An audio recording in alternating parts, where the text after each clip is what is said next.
사람이 삶을 살아가다 보면 문제를 만나게 됩니다. 오늘 이 시편을 기록한 다윗 왕 또한도 왕이어도 문제는 찾아옵니다. 신분과 상관없이 내 위치와 상관없이 문제는 계속해서 끊임없이 우리에게 다가옵니다. 근데 이 문제라고 하는 것을 곰곰이 생각해 보면요, 뭐가 문제일까요? 뭘 보고 문제라고 여기나요?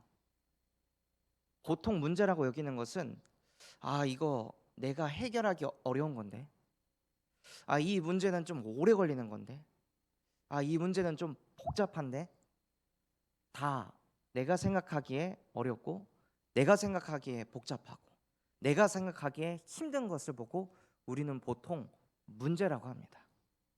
누가 2 더하기 2라는 문제를 줬을 때 그걸 문제 삼는 사람이 누가 있습니까? 그건 문제가 아닙니다. 쉬우니까요. 근데 우리에게 어려운 것이 보통 문제입니다. 근데 하나님이 보시기에 진짜 문제는 뭐냐면요, 그 문제를 자기 혼자 푸는 겁니다.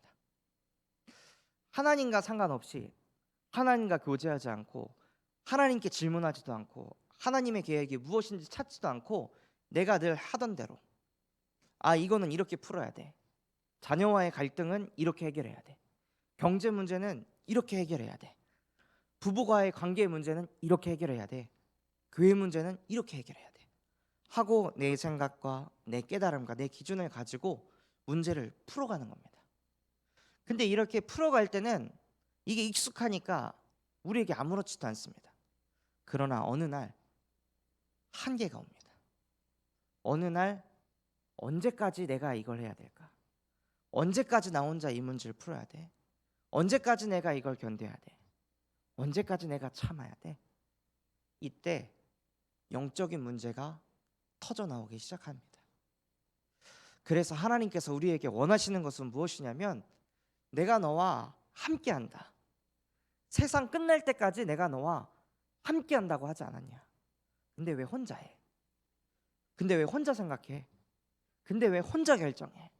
근데 왜 혼자 선택하고 혼자 판단하고 혼자 무너지는 거야? 내가 너와 함께한다. 인본주의 쓰지 마. 월요일 날 목사님께서 말씀하셨습니다. 참소망교회 모든 성도분들은 결단하시기 바랍니다. 오늘부로 나는 인본주의 쓰지 않겠습니다. 오늘부터 내 생각, 내 기준 가지고 살지 않겠습니다. 혹 그게 편한 것이더라도, 혹 그렇게 하면 쉽게 갈 수 있는 거더라도 나는 하지 않겠습니다 하고 결단하라고 미션을 주셨습니다. 그래서 우리에게 문제가 왔다, 이렇게 응답을 받는 겁니다. 인본주의 쓰지 않게 하시려고 나에게 문제를 주셨구나. 여태까지는 계속해서 내 수준, 내 능력, 내 감정 가지고 해결했는데, 하나님께서 내게 은혜를 주셔서 더 이상 인본주의 쓰지 않고 내가 이제 성령의 사람으로서 인생의 전환점을 맞은 증인이 되게 하시려고 더 이상 인본주의 쓰지 말라고 문제를 주셔서 감사합니다 하고 문제를 오히려 정복해 버리시는 겁니다. 그래서 이걸 어떻게 해결하지가 아니라 그때도 하나님이 나와 함께 하시기 때문에 세상이 줄 수 없는 평안과 안식을 오히려 누리게 해주세요. 사람들은 문제가 오면 조급해집니다. 어떻게 이 문제 빨리 해결할까? 어떻게 이 문제를 없애버릴까? 그래서 그 문제가 있는 동안에는 마음에 평안이 없습니다. 근데 문제가 해결되면 이제 안식이 오죠. 그러면서 긴장이 풀어집니다.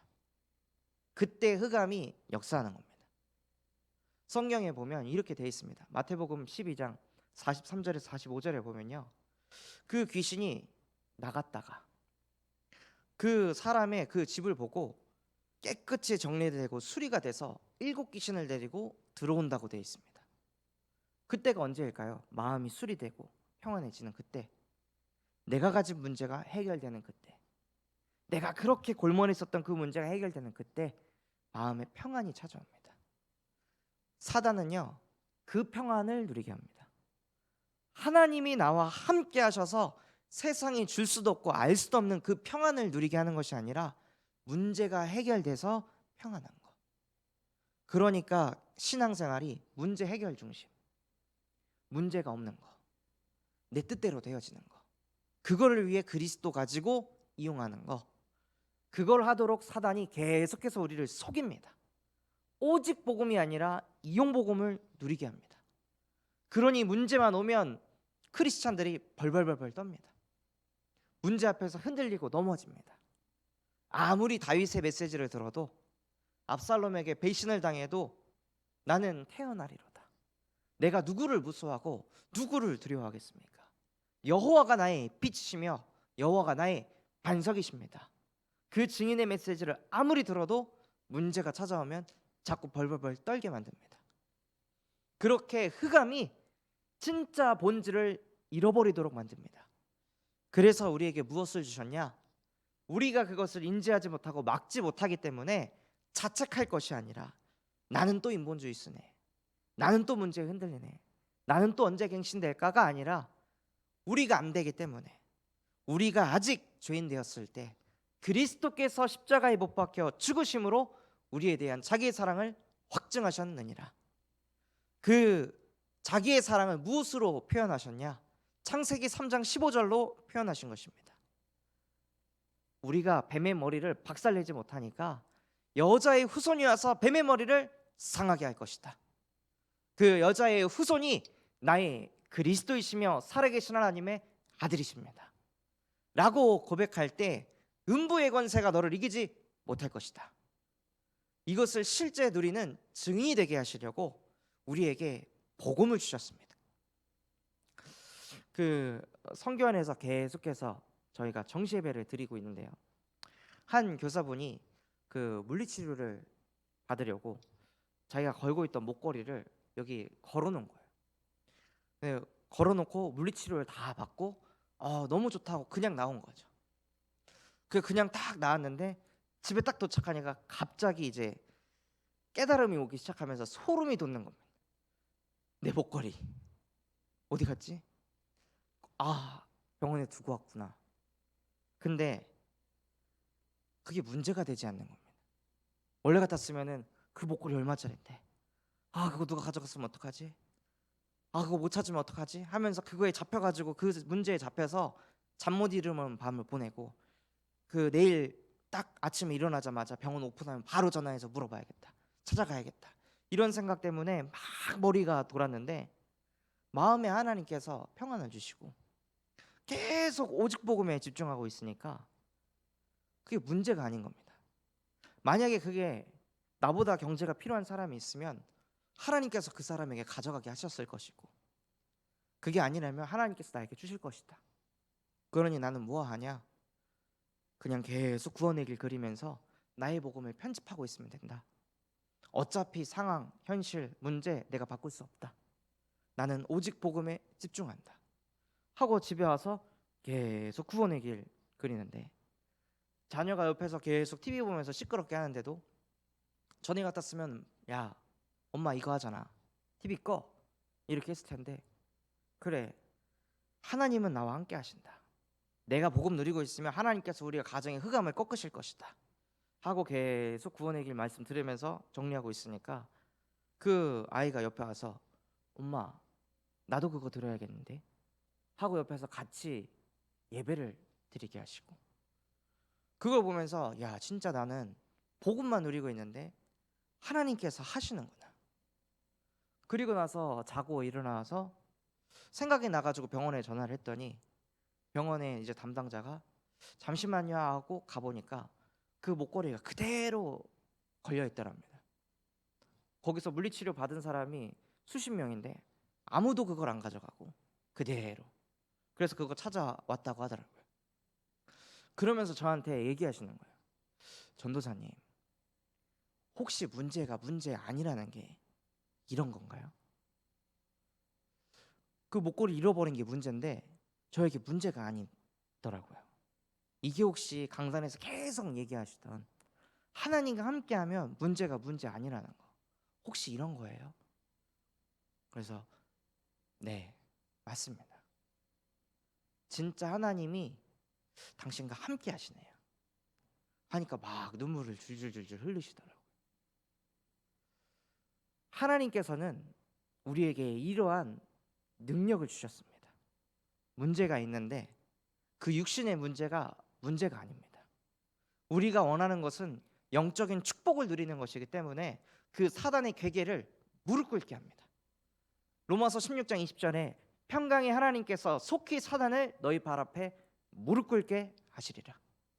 강단에서는 계속 이 말씀 주십니다. 누가복음 10장 19절, 내가 너희에게 뱀과 전갈을 밟으며 원수의 모든 능력을 제어할 권능을 너희에게 주었으니 너희를 해칠 자 결코 없을 것이다.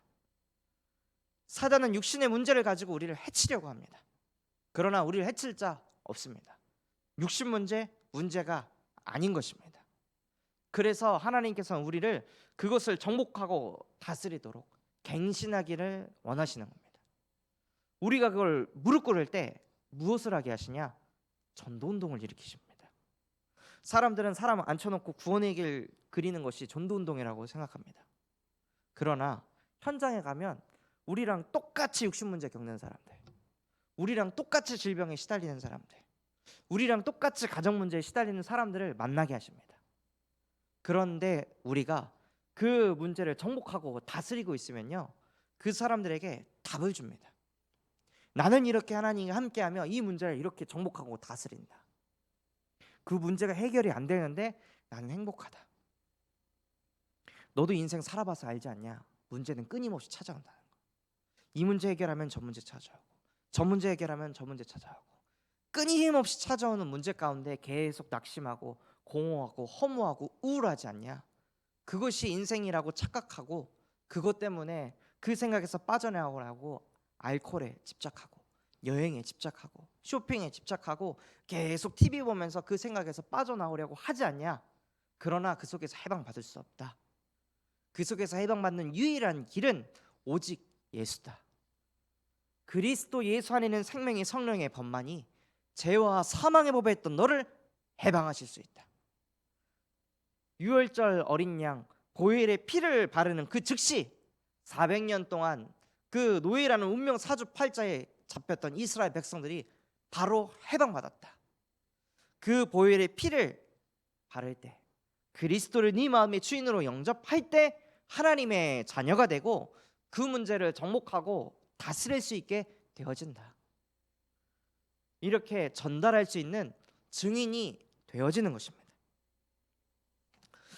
그래서 우리는 문제를 정복하고 다스리는 영적인 사람으로 하나님께서 우리를 축복하셨습니다. 또한 현장에 가면 사람 때문에 자꾸 갈등을 겪습니다. 자꾸 사람을 문제 삼게 됩니다. 그러나 우리에게 이렇게 말씀하셨습니다. 무조건 살리고 보호하시기 바랍니다.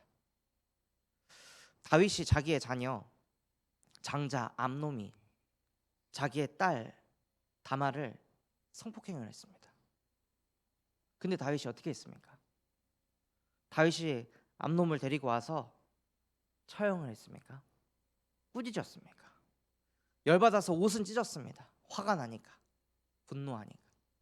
근데 그 문제가 하나님을 떠난 근본 문제라는 것을 알기 때문에 하나님을 떠나 하나님의 사람들이 딸들의 아름다움을 보고 자기 아내로 삼은지라. 창세기 6장 문제라는 것을 다윗이 알았습니다. 그래서 자기 또한도 그 문제에 잡혀서 밧세바를 범했던 것을 알았습니다. 또한 역사적으로도 야곱의 자손들 중에 디나가 강간을 당했을 때 그 모습을 보고 형제들이 어떻게 했습니까? 그 민족을 찾아가서 할례를 행하라고 하고 다 죽였습니다. 그리고 더 큰 재앙이 찾아왔습니다. 그때 야곱이 무엇을 했냐? 제단을 쌓았습니다. 번제를 드린 것입니다. 가정 문제가 찾아왔을 때 나의 조상 야곱의 하나님, 이스라엘의 하나님께 예배를 드렸구나. 그래서 다윗도 분명히 예배를 드렸을 것입니다. 근데 이것을 깨닫지 못한 압살롬은 무엇을 했냐? 암놈을 불러다가 죽여버렸습니다. 그렇게 해서는 사람을 살릴 수가 없습니다. 복음을 전할 수가 없습니다. 율법을 가지고서는 그리스도를 만날 수 없습니다. 그래서 우리가 무엇을 해야 하냐? 어떤 사람을 만나더라도 무조건 수용하고 포용하는 것입니다. 사람을 살리는 것입니다. 어떻게 하면 이 사람을 살릴까? 어떻게 하면 이 사람을 치유할까? 어떻게 하면 이 사람에게 은혜를 끼칠까? 그래서 하나님, 나에게 성령의 충만함이 필요합니다. 사람을 찢고 죽일 때 왜 성령의 충만함이 필요합니까? 필요 없습니다. 그러나 사람을 살리기 위해선 오직 성령이 필요합니다. 우리에게는 은혜가 부족하기 때문에 하나님의 은혜가 필요합니다. 사람을 살리는 말을 하려면 하나님이 내게 먼저 은혜 주셔야 됩니다. 한 번은 제가 아이패드를 딱 사가지고 그 다음날 이제 주일날 포럼을 인도하는데 한 렘넌트가 이제 주시 이 음료를 사가지고 제 옆에서 빨대를 꽂아준다고 팍 꽂았는데 그게 폭 터지면서 음료수가 아이패드에 그냥 싹 묻은 거예요. 산지 이틀밖에 안 된 아이패드에. 근데 그때 가장 중요한 것은 생명이다. 생명보다 중요한 것은 없다. 그 메시지가 저에게 강하게 있었거든요. 그래서 안절부절을 못하는 거예요. 그 렘넌트가. 어떻게 새로 산 아이패드인데. 그래서 아유 괜찮아 괜찮아. 아유 젖으면 닦으면 되지. 고장나면 수리하면 되지. 안 되면 안 쓰면 되지. 뭐가 문제야. 진짜 문제는 있잖아. 네가 나한테 이거 꽂아준 거 나를 위해서 한 거잖아. 근데 이런 문제 너가 원해서 생긴 것도 아니고 하나님의 절대 주권 안에서 일어난 건데 여기서 하나님께서 무엇을 원하실까? 너에게 상처 주는 말을 안 하기를 원하신다. 넌 이렇게 칠칠 맞게 이것도 하나 제대로 못해. 너 이거 하나 똑바로 못해. 이 말을 하기를 원하시는 게 아니고 고마워. 나를 이렇게 배려해서 이렇게 빨대까지 다 꽂아주고 나를 이렇게 섬겨줘서 고맙다 하니까 그 친구가 펑펑 우는 거예요. 그리고 거기에 계시던 중직자분들이 막 우시더라고요. 왜냐하면 자기는 이런 육신적인 문제가 왔을 때 그 문제를 일으킨 영혼들을 꾸짖고 판단하고 정죄하고 그래서 자녀한테 상처 주고 그래서 그 장녀와 멀어지고 그런 것들이 계속 반복되었던 자기의 그 모습들이 막 보여지는 겁니다. 그러면서 하나님께서 그 영혼들의 생각과 마음, 영혼을 치유해 나가시더라고요. 그런 걸 보면서 야 진짜 작은 거 하나에 하나님과 함께하면서 영혼을 존중하고 영혼을 사랑하니까 성령께서 역사하시는구나. 그것을 보게 하셨습니다. 그래서 오늘도 우리가 가정으로 돌아갔을 때 현장에서 사회생활 할 때에도 내 뜻대로 내 맘대로 되게 하려는 것이 아니라 어떻게 하면 이 사람을 살릴까요? 어떻게 하면 이 사람을 섬길까요? 나에게 하늘의 지혜를 주시옵소서. 나는 237과 5천 종족 살릴 지도자입니다. 지도자의 그릇을 나에게 허락하여 주옵소서. 그래서 우리가 현장으로 인도받을 때 그 현장에서 무엇을 보냐? 전체를 보는 것입니다. 많은 직장인들이 자기 일, 내일만 소중하다고 생각합니다. 그러니 남의 일은 하찮게 여깁니다. 그러다 보니 그게 눈빛으로 말로 다 전달이 되니까 저도 개발을 해보니까 개발자하고 누가 사이가 안 좋냐? 기획자하고 사이가 안 좋고 디자이너하고 사이가 안 좋습니다. 그 셋 영역에서 같이 일해가지고 어플리케이션을 개발하고 솔루션을 만드는데 다 내일만 소중하다고 생각하니까 기획자가 주는 일이 어렵지 않게 오게 하기 위해서 기획자하고 싸우고 그 디자이너들이 요구하는 그것을 다 맞추려면 또 머리 써야 되니까 그거 못하게 하고 또 싸우고 갈등 일으키고 그러니까 프로젝트가 제대로 진행이 안 되더라고요. 다 나 중심, 다 내 일, 다 내 역할만 생각하니까요. 근데 그 중에 누가 전체를 보는 사람이 있으면 그것을 소통하게 만들고 시너지를 일으키게 만듭니다. 그래서 하나님께서 우리를 지도자로 부르셨기 때문에 어디를 가도 전체를 보는 것입니다. 막힌 곳은 어디 있는지, 어떤 부분에서 어떤 역할을 하는 누군가가 지금 힘들어하는지, 그걸 풀어주기 위해선 내가 무엇을 섬겨야 하는지, 그것을 할 때 일들이 풀려가기 시작하고 하나님의 역사가 이루어지기 시작합니다. 그 속에서 하나님께서 우리에게 원하시는 게 무엇이냐? 오직입니다. 오직, 유일성, 재창조. 우리가 한 군데에 오직을 하면 저절로 유일성의 응답을 받게 됩니다. 다윗이 무엇을 했을까요? 도망을 잘 쳤습니다. 압살롬에게 도망가고 사울왕에게 도망가고 도망가는 것을 잘했습니다. 그것을 오직한 겁니다. 멋있어 보이는 일을 하면서 전도운동을 일으킨 것이 아니라 압살롬에게 도망을 가면서 하나님과 함께하는 걸 잘했습니다. 그 오직을 잘하니까 유일성의 응답을 받아 재창조를 일으켰는데 무엇을 재창조했냐? 도망을 가면서 쓴 그 시들이 지금 이 시간까지도 흘러왔습니다. 다윗은 압살롬에게 도망갔는데 지금 후대가 복음화되고 있습니다. 압살롬에게 도망갔을 뿐인데 수천 년 동안 그 복음이 계속해서 전달되면서 작품으로 남아서 지금 우리가 묵상을 하고 있는 시편이 되어졌습니다. 그래서 우리가 하는 그 작은 일, 하나님과 함께하며 오직을 하면 하나님께서 유일성의 응답을 주시고 모든 것을 뒤바꿔버리는 재창조의 역사를 일으키십니다. 그래서 우리 참소망교회 모든 성도분들이 정말로 어디를 가든지 오직을 하시면서 유일성, 재창조를 만드는 시스템을 갖추는 영적 지도자가 되시기를 예수 그리스도 이름으로 기도하도록 하겠습니다. 받은 말씀 가지고 저희 합심해서 기도하도록 하겠습니다. 하나님, 정말로 이제는 내게 주신 모든 문제를 하나님과 함께하는 영적인 사람이 되게 하여 주시옵소서.